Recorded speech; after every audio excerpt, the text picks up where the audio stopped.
Okay ကျွန်တော်တို့တတိယမြောက် transition နဲ့ဘာလို့မလို့ဆိုတော့ကျွန်တော်တို့ရဲ့စီးပွားရေးလုပ်ငန်းမှာငွေသားတွေလည်းဝင်လာပြီလက်ရပေးပြီးမြေနေရာစောက်လည်းဆင်ပြေနေပြီဝန်ထမ်းတွေလှုပ်လို့ဖို့အတွက် franchise လုပ်ဝယ်ပြီးသွားပြီဘာလို့သေးတော့ကျွန်တော်တို့ business လုပ်ငန်းတွေ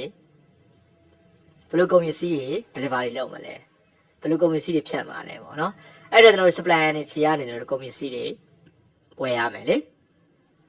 ဝယ်ရမယ်အဲ့ဒါကြောင့်ဘာလို့မလဲဆိုတော့ကုန်ပစ္စည်းတွေဝယ်တော့မယ်ပေါ့နော် purchase of goods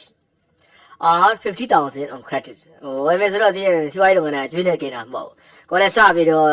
ထောင်တာဆိုတော့အကျွေးရမယ် supplier စီရဆိုအကျွေးပဲယူထားပါပေါ့ဘာလို့ငွေသားအောင်ခံပါတော့တခြားဒီငွေကိုလှည့်ပြီးတော့တခြားနေရာနေအဖြစ်မနေသုံးလို့ရမယ်နေရာတွေမှာသုံးရမယ်ပေါ့နော်cash management ကောင်းအောင်နေမယ်မောရင်အကုန်လုံးဒီဝါလီခံရလိမ့်မယ်အကုန်လုံးအစခံရတာအကုန်လုံးငွေသားတွေနဲ့ရှင်းနေရတယ်ကိုယ့်အတွက်အမြဲရှာဖို့လမ်းကြောင်းတွေနေသွားလိမ့်မယ်ပေါ့နော်အဲ့တော့အကျွေးဝယ်မယ်အကျွေးဒေါ်လာ9000ကိုပစ္စည်းကုန်ပစ္စည်းဝယ်မယ်အဲ့တော့9000ကိုဝယ်ဆိုတော့ကျွန်တော်လက်လီလက်ကမှထုံးစံရှိရတယ်အများကြီးဝယ်ဘာဖြစ်သွားတော့အများကြီးဝယ်ဈေးတွေကျသွားတယ်လေဟောတော့ဈေးတွေကျသွားတယ်အဲ့တော့သွားနေပြီးတော့ဒေါ်လာ9000ကိုဝယ်တဲ့အတွက်မင်းကို discount ဒေါ်လာ2000ပေးတယ်အဲ့တော့ပစ္စည်းအနေနဲ့ဒေါ်လာ9သိန်းကိုရလိုက်တာ9000ကိုရလိုက်တာပဲဒါပေမဲ့တကယ်တမ်းပတ်စံရှင်းရတော့ကြတော့ discount 2000ဖြစ်တဲ့အတွက်ပတ်စံရှင်းတဲ့အခါမှာ4800ပဲရှင်းရတော့မယ်ဟောပေါ့လေနော်โอเคအဲ့ဒါကိုကျွန်တော်တို့ recording လုပ်ကြအောင်ဟုတ်နော်အဲ့ဒီ translation ကျွန်တော်တို့ recording လုပ်ကြအောင်โอเคအဲ့တော့အဲ့ဒါကျွန်တော် copy ယူလိုက်မယ် control C ဆိုပြီး copy ယူလိုက်မယ်အဲ့ဒါမှာ control V โอเคရော purchase of goods ကုန်ပစ္စည်းတွေဝယ်တယ်ကုန်ပစ္စည်းဝယ်တယ်ဆိုတော့ကျွန်တော်တို့စဉ်းစားရမှာအကောင့်လေးမှာ store လို့သုံးပါတယ် stores ဟုတ်နော်ကုန်ပစ္စည်း store ပေါ့နော် store တွေက store တွေတိုးလာမှာပေါ့ဝယ်လိုက်တဲ့ store တွေတိုးလာပါလေအဲ့ဒါ stock ဒီကုန်ပစ္စည်းလုပ်ငန်းအနေ business စီးပွားရေးလုပ်ငန်းအနေပိုင်ဆိုင်တဲ့ကုန်ပစ္စည်းတွေဆိုတာကျွန်တော် assets element အနေနဲ့ဆိုရင်တော့ assets လို့ပြောလို့ရတယ် assets တွေကတိုးလာတာဆိုတော့ asset increase debit AID assets increase debit ဆိုတော့ကျွန်တော်ဘယ်မှာထည့်ပါလဲဆိုတော့ debit ဘက်မှာထည့်မယ် debit မှာတော့3ပေါ့နော်သူက2ချမ်းဖြစ်တဲ့တော့ 3A ပေါ့နော်3ထည့်မယ်ဒါနဲ့အဲ့ဒီစီကကျွန်တော်တို့ပတ်စံနဲ့ cash ကနေငွေသားဝယ်တာလားဒါမှမဟုတ်အကျွေးဝယ်တာလား cash ကနေဓာတ်ရဝယ်ရဲဆိုရင်တော့ဒီ cash ကနေနှုတ်ရမှာပေါ့ဟုတ်နော်ဒါဆိုတော့ဒီ cash ကနေမနှုတ်ဘူးလေရှိရကျွန်တော်တို့လုပ်ငန်းမှာ cash ပုံမှန်ဒီမှာ4သိန်းရှိတာ4သိန်းက furniture ဝယ်တဲ့3သိန်းနှုတ်လိုက်တယ်ဆိုတော့3သိန်းပဲကျန်တယ်မှာပေါ့နော်အဲ့ဒါဒီမှာကျွန်တော်မရရလေနော်ပြီးနောက်တော့တကယ်ဒီမှာအဲ့ total ငွေပမာဏပြန်တွက်ပြမယ် okay ဒီတော့ store ကကျွန်တော်တို့အကျွေးဝယ်ဆိုတော့အကျွေးရှင်ပေါ့အဲ့တော့အကျွေးစင်းထဲမှာထည့်မယ်လေအကျွေးစင်းကိုကျွန်တော်တို့က creditor လို့ခေါ်တယ် okay creditor ထဲမှာထည့်မယ်ဘလောက်ဖို့တော့ဆိုခုနပြောတယ်4800ပေါ့အဲ့တော့အဲ့လိုကdiscount 1000ရသေးတာဟုတ် discount 1000ရသေးတာ okay အဲ့ဒါကျွန်တော်တို့ကအကျွေးစင်းသွားပြီးတော့ company ရဲ့အကျွေးစင်းသွားပြီးထပ်ဖွင့်လိုက်တော့ okay နော်အဲ့တော့အကျွေးစင်းတစ်ခုသွားဖွင့်မယ် creditor account သွားဖွင့်မယ်ပေါ့နော် creditor account သွားဖွင့်မယ် creditor account ဒီ account ဒီဘာဖြစ်မလို့ဆိုတော့ creditor ဖြစ်သွားပါတော့ creditor account creditor တော့ပါတော့ creditor ဒီ business စီးပွားရေးလုပ်ငန်းကနေနောက်ချိန်ပေးရန်ရှိလို့ခေါ်တာပါတော့နောက်ချိန်ပြန်ပေးရမယ့်ဟာတွေနောက်ချိန်ပြန်ပေးရမယ့်ဟာတွေကျွန်တော်တို့ကဘာလို့ခေါ်လဲ liability လို့ခေါ်တယ်စီးပွားရေးလုပ်ငန်းကနေ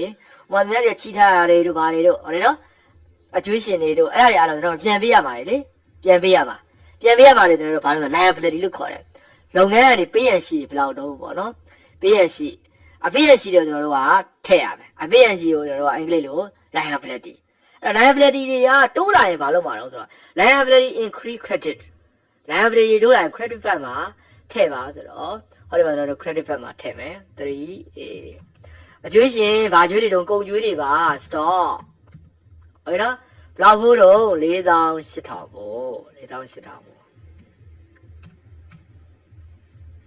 โอเคနော်ကဲ real flow မှာတော့ဘယ်လိုဖြစ်မလို့ဆိုတော့ဒီ creditor ကဘယ် supplier တော့အဲ့တော့ဘယ် supplier တော့ဒါပေမဲ့ကုန်ကျွေးဆိုတာလည်းကျွန်တော်တကယ်ဟိုတို့က POS တွေပိုင်းနဲ့ရောင်းမယ်ဆိုရင်4800မို့ပစ္စည်း4800မို့လို့ပြောနေမှာမရတော့ဘယ်ပစ္စည်းတွေဘယ်နှခုတော့ဘယ်မျိုးစားတွေတော့အဲ့လိုမျိုးinventory ကတွဲပါတော့မှာပေါ့နော်ဒါဆိုရင်တော့ဒီကောင်းနီးနဲ့ bookkeeping ကိုပဲအဓိကသွားတာဖြစ်တဲ့အတွက်ဒီ inventory ရောင်းနေကိုကျွန်တော်မပြောသေးဘူး တော့လည်းခုနကတည်းကသူဝင်လာတဲ့ပတ်စံထွက်လာတဲ့ပတ်စံတွေလုပ်ငန်းတွေဝင်လာဆိုတော့ဘယ်ဘက်ချမ်း debit မှာထဲမှာလား credit မှာထဲမှာလားကျွန်တော်ခု theory ချက်ချက်ရှင်းပြနေတာတော့ဆိုတော့ဒီလောက်သိထားရင် okay သွားပြီအဲ့နော်အဲ့တော့အကျွေးရှင်အနေနဲ့ကျွန်တော်တို့ကုမ္ပဏီရဲ့အကျွေးပေးရပါဒီ4000ရှောင်ရှိတယ်လို့ကျွန်တော်မှတ်တာမယ်creditor ပေါ့နော်တကယ် business flow မှာဆိုတော့ဘယ် supplier တော့ဘယ်ကုန်တယ်လို့ဆိုရင်နာမည်တွေပါနေပြီပေါ့နော် okay အဲ့ဒါရင်ခုနက transaction ပြန်ကြည့်လိုက်ကုန်ပစ္စည်း9000ဘိုးကျွေးဝယ်တယ် discount 2000ရတယ်အဲ့ discount ကျွန်တော်သွားပြီးထည့်အောင်ဟုတ်နော်အဲ့တော့ကုန်ပစ္စည်းကတကယ်တော့ကျွန်တော်တို့ဒီ4800ဘိုးရောက်တာဟုတ်လားမဟုတ်ဘူးရောက်တာဘာလို့9000ဘိုးရောက်တာလေ9000ဘိုးရောက်တယ်ဆိုတော့ထည့်ရမှာစတော့ထဲမှာ9000ဘိုးပဲထည့်ရမှာပဲโอเคနော်အဲ့ဒါတော့ကျွန်တော် 3B ပေါ့နော်3.B okay ဒီကောင်ကဘယ်လောက်ဘိုးရောက်လာဆိုနောက်2000ဘိုးရောက်လာသေးတယ်လေဘာလို့ discount receipt လေအဲ့တော့ဒီကောင်ကကျတော့ဒီ store ထဲမှာရောက်လာတယ်ဘယ်လိုရောက်လာ discount receipt အနေနဲ့ရောက်လာတယ်discount okay discount receipt အဲ့ဒါ discount receipt ဆိုတော့discount receipt account ကိုထပ်ဖွင့်ရတော့မှာပေါ့ဘာလို့လဲဆိုတော့ debit entry သွင်းနေတာလေ control C control V okay discount receipt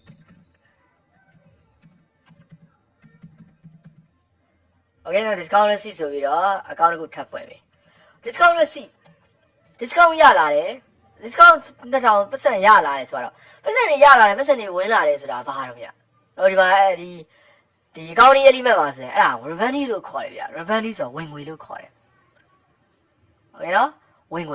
ဝင်ငွေတိုးလာတာပေါ့ခုန2000ကဝင်လာတဲ့သဘောလေအမှန်အဲ့ဒါကိုပေးရမှာမပေး discount မပေးရတော့ပတ်စံပြန်ဝင်လာတယ်ဖြစ်သွားတာပေါ့နော်အဲ့ဒါတို့ accounting ရတာဒီတော့ revenue discount ကိုကစီးပွားရေးလုပ်ငန်းတွေရလာတဲ့ discount တွေဟာကျွန်တော် revenue အနေနဲ့ပြန်ထည့်ရတယ်ပေါ့နော် revenue ဝင်ငွေတွေနဲ့အဲ့တော့ revenue ဝင်ငွေတိုးလာတယ်ဆိုရင် increase credit ဘက်မှာထည့်မယ်အဲ့တော့ discount receipt credit ဘက်မှာထည့်မယ်အဲ့တော့ 3.B ဘာတွေလဲတော့ဆိုတော့ stock ဘို့အနေနဲ့ကုန်ပစ္စည်းအနေနဲ့2000ဘို့ရလာတယ်ပေါ့နော် okay ကဲကျွန်တော်ဒီမှာ discount receipt ဒီမှာ debit stock အနေနဲ့ debit ဘက်မှာထည့်ရတယ် discount receipt အနေနဲ့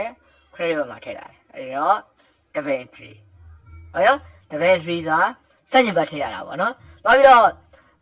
ဒီတစ်ဖက် channel မှာဖြစ်နေတော့အစင်းရလွဲတော့မှာနော်အားလုံးကသူကတစ်ခု debit ဆိုတော့တစ်ခုက credit အဲ့ဒါက theory တော့သိထားတာပေါ့နော်အကောင့်တွေက theory အရင်ရေးကြည့်တယ်အဲ့ဒါ discount receipt ပဲမှာထည့်မယ်တော့ discount receipt revenue နဲ့မှာထည့်မယ်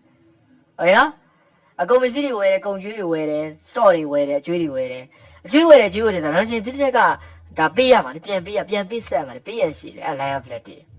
အဲ့တော့တရားတွေမှတ်ထားပါတော့ capital liability revenue ဒီကဒီသုံးမျိုးဆိုရင် increase ဖြစ်တယ်မှာဘယ်ဘက်မှာထည့်မလို့ credit ဘက်မှာထည့်မယ် capital increase credit liability increase credit revenue increase credit โอเคနော်အဲ့တော့ဒီမှာပြောတာကြီးလည်းများနေဆိုဒီ file နဲ့မသိရသေးဘူးဆိုသိလိုက်အောင်နော်အဲ့တော့ file 6ပေါ့နော်6ကျွန်တော်ဒီထဲမှာ example accounting folder လေးထဲမှာ AID Excel for accounting နာမည်လေးနဲ့ဒါကတော့ဗီဒီယိုသွင်းနေတာအသုံးပြုဖို့အတွက်ဗီဒီယိုလို့ရေးလိုက်မယ်နော်6မိတ်ဆွေတို့ကတော့ကိုယ်အဆင်ပြေတာကိုယ်နာမည်ရေးပေါ့အဲ့ဒါနာမည်ပြောင်းသွားပြီနော်ဒီပိုင်းလေးသိမ်းသွားပြီโอเคအဲ့ဒါကျွန်တော်တို့ transition နံပါတ်3ပြီးသွားပြီသူရောင်းလေးတော့ပေးရမယ်နော်โอเค